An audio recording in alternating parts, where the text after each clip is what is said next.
তুর্কির একটি বিখ্যাত ডেজার্ট তুলুম্বা। ওপর থেকে ক্রিস্পি, ভেতরটা রসালো। যে একবার খাবে বলতে বাধ্য হবে জাস্ট ওয়াও। আসসালামু আলাইকুম everyone, welcome back to my channel. আজকে আমি তৈরি করছি তুর্কির একটি জনপ্রিয় ডেজার্ট তুলুম্বা মিষ্টি। এত রসালো একটি মিষ্টি ঘরে খুব সহজেই তৈরি করা যায়। এই মিষ্টিটা একবার বানিয়ে খেলে আমার তো মনে হয় আপনারা অন্য সকল মিষ্টি খাওয়ার কথা ভুলেই যাবেন। মিষ্টিগুলো দেখে হয়তো বুঝতে পারছেন কত বেশি লোভনীয়। চলুন তাহলে কথা না বাড়িয়ে রেসিপি দেখে আসি। বিসমিল্লাহ। ফার্স্টে আমি চিনি শিরাটা রেডি করে রাখবো। এখানে একটি প্যানের মধ্যে নিয়ে নিচ্ছি 2 কাপ চিনি। 2 কাপ চিনির জন্য এখানে আমি পানি দিয়ে দিচ্ছি 1.5 কাপ। এই শিরাটা একটু ঘন শিরা হবে, এজন্য পানির পরিমাপ চিনির থেকে কম হবে। এবারে নেড়েচেড়ে অপেক্ষা করছি চিনিটা মেল্ট হয়ে শিরাটা ফুটে ওঠা পর্যন্ত। এই মিষ্টিটা তৈরি করতে শিরাটা একটু বেশি পরিমাণেই তৈরি করতে হবে, কারণ মিষ্টিগুলো অনেক পরিমাণে শিরা সোক করে নেয়। দেখতেই পারছেন আমার এখানে শিরাটা ফুটে উঠেছে।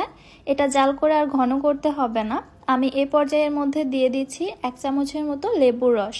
লেবুর রসটা এখানে অবশ্যই দিতে হবে, এছাড়া চিনির শিরাটা ক্রিস্টালাইজড হয়ে যেতে পারে।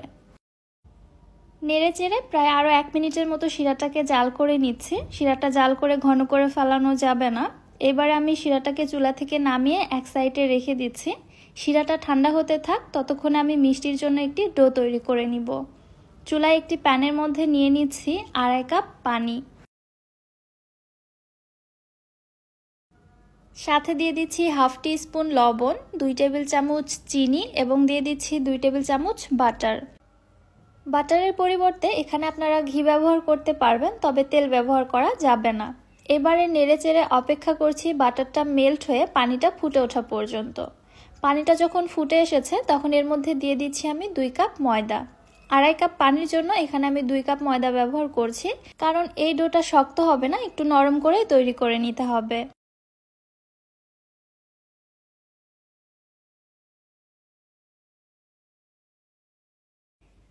নেড়েচেড়ে ঠিক এরকম একটি ডো তৈরি করে নিয়েছি। এবারে ডোটিকে চুলা থেকে নামিয়ে কিছুটা ঠান্ডা করে নিচ্ছি। যখন হাতে টাচ করা যাবে ওই মুহূর্তে ডোটিকে আমি ভালোভাবে মুথে একটু সফট করে নিয়েছি।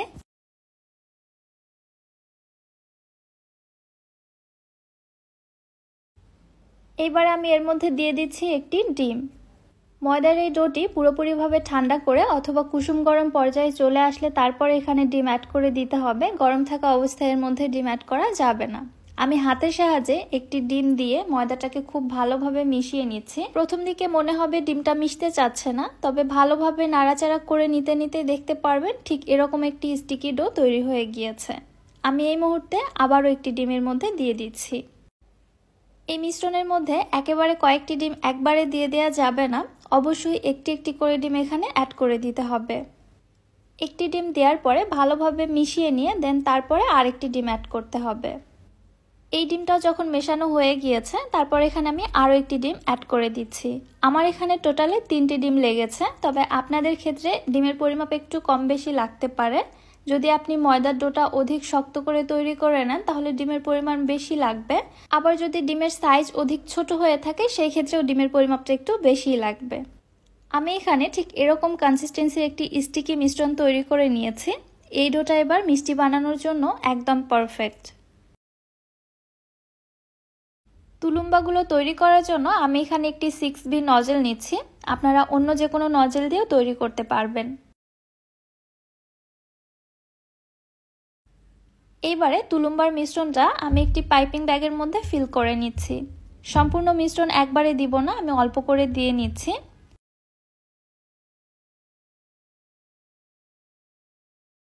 পাইপিং ব্যাগটা যেন ফেটে না যায়, সেফটির জন্য এখানে আমি আরও একটি পাইপিং ব্যাগ ব্যবহার করছি। পাইপিং ব্যাগের মাথাটা কেটে আমি চলে যাচ্ছি চুলাতে তুলুম্বাগুলো তৈরি করার জন্য।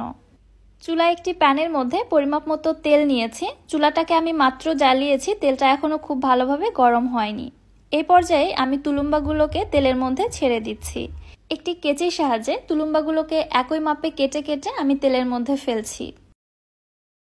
দেখতেই পাচ্ছেন তেলটা কিন্তু একদমই গরম না। তুলুম্বাগুলো দেওয়ার সঙ্গে সঙ্গে তেলের মধ্যে বুদবুদ ক্রিয়েট হচ্ছে না, খুবই ধীরে ধীরে হচ্ছে।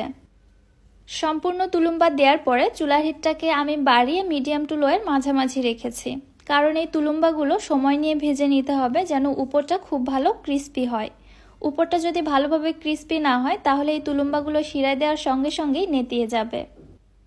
এই পর্যায়ে দেখুন তুলুম্বাগুলো কিন্তু ফুলে একদম ডাবল হয়ে গিয়েছে। তুলুম্বাগুলোর ভেতরটা একদমই ফাঁপা হয়ে থাকে। সো মজার বিষয় হচ্ছে এর মধ্যে কিন্তু এক ফোঁটাও তেল প্রবেশ করে না। প্রায় 8 থেকে 10 মিনিট সময় নিয়ে আমি খুব ভালোভাবে ক্রিস্পি করে তুলুম্বাগুলোকে ভেজে নিয়েছি। এরপরে তেল ঝরিয়ে উঠে সরাসরি তুলুম্বাগুলোকে শিরার মধ্যে দিয়ে দিচ্ছি। আপনারা চাইলে তুলুম্বাগুলোকে আরও একটু ডার্ক কালার করেও ভেজে নিতে পারেন, তবে আমার কাছে এই কালারটাই ভালো লাগে। শিরার মধ্যে উল্টে পাল্টে তুলুম্বাগুলোকে ভিজিয়ে রাখবো 1 মিনিটের জন্য। এর থেকে বেশি সময় রাখার প্রয়োজন নেই। এই অল্প সময়ের মধ্যেই খুবই সুন্দরভাবে তুলুম্বাগুলো শিরাটা সোক করে নেয়। শিরাটা কিন্তু একদমই ঠান্ডা থাকবে আর গরম গরম তুলুম্বাগুলো ঠান্ডা শিরার মধ্যে দিয়ে দিতে হবে। তুলুম্বাগুলোকে আমি 1 মিনিটের মতো শিরার মধ্যে উল্টে পাল্টে নিয়েছি।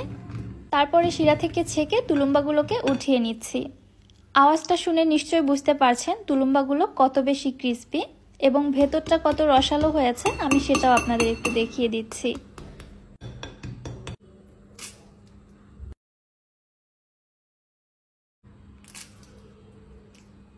নিশ্চয় বুঝে গেছেন তুলুম্বাগুলো উপর থেকে ক্রিস্পি এবং ভেতর থেকে কতটা রসালো। প্রত্যেকটি তুলুম্বাই উপর থেকে এত ক্রিস্পি এবং ভেতর থেকে রসালো হয়েছে, আমার তো মনে হচ্ছিল প্রত্যেকটা তুলুম্বাই আপনাদের সঙ্গে ভেঙে ভেঙে শেয়ার করি। রেসিপিটি আপনাদের কাছে কেমন লাগলো অবশ্যই আমাকে কমেন্ট করে জানাবেন। ভিডিও ভালো লাগলে যারা আমার ইউটিউব চ্যানেল থেকে ভিডিওটি দেখছেন চ্যানেলটি সাবস্ক্রাইব করে পাশে থাকা বেল আইকনটিতে ক্লিক করে রাখবেন পরবর্তী ভিডিওর নোটিফিকেশন সবার আগে পাওয়ার জন্য। এবং যারা ফেসবুক পেজ থেকে দেখছেন পেজটিতে লাইক অথবা ফলো দিয়ে দিবেন। আজকের মতো এখানেই বিদায় নিচ্ছি। আল্লাহ হাফেজ।